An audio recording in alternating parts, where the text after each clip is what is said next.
Hello everyone, welcome back to Learn with SAMYZ. If you are serious about improving your English, you are in the right place. This is day 2 of our 30 days spoken English challenge, where we learn the English people actually use every day. Yesterday we learned how to talk about our morning routine. Today we are getting ready to leave the house. So let's start. Imagine you have just taken a shower and now you are choosing your clothes. Instead of translating from your own language, use this simple English sentence. I'm getting dressed. It means you are putting on your clothes. For example, if your mom says, "Are you ready yet?"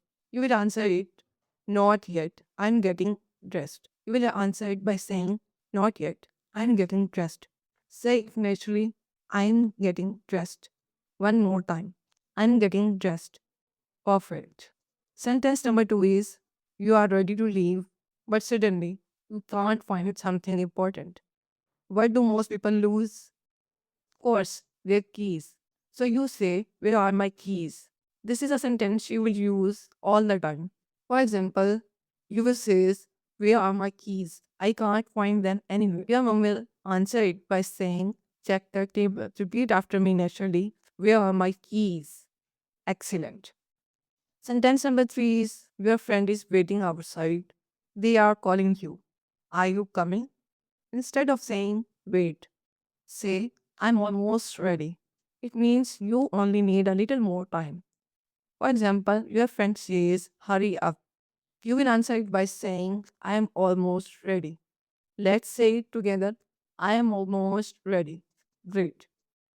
Sentence number 4 is, you are wearing a jacket or a dress, but you can't reach the zipper. A very natural sentence is, "Could you zip this up?" Notice how polite it sounds. For example, you says, "Could you zip this up?" Your friend will answer it by saying, "Sure." Let's repeat. "Could you zip this up?" Very nice. Sentence number 5 is, now you are looking at the clock. Oh no, you are getting late.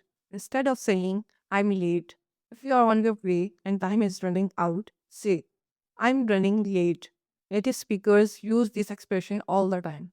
For example, if a friend says, "Where are you?" you will answer it by saying, "I'm sorry, I'm running late." Again, "I am running late." Awesome. Let's practice today's 5 sentences together. Sentence number 1 is, "I'm getting dressed." Sentence number 2 is, "Where are my keys?"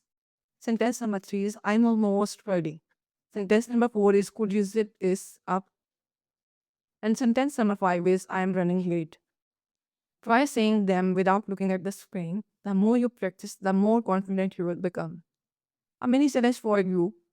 Here's your challenge for today. The next time you are getting ready to leave the house, try using these English sentences instead of thinking in your native language.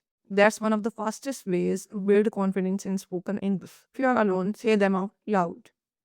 That's it for day 2 of our 30 days spoken English challenge. If you learned something new today, don't forget to like, subscribe, and turn on notifications so you don't miss day 3. Tomorrow, we will learn the English you can use while traveling to school or work. Until then, keep practicing, keep speaking, and remember, small daily practice leads to big results. See you in the next lesson.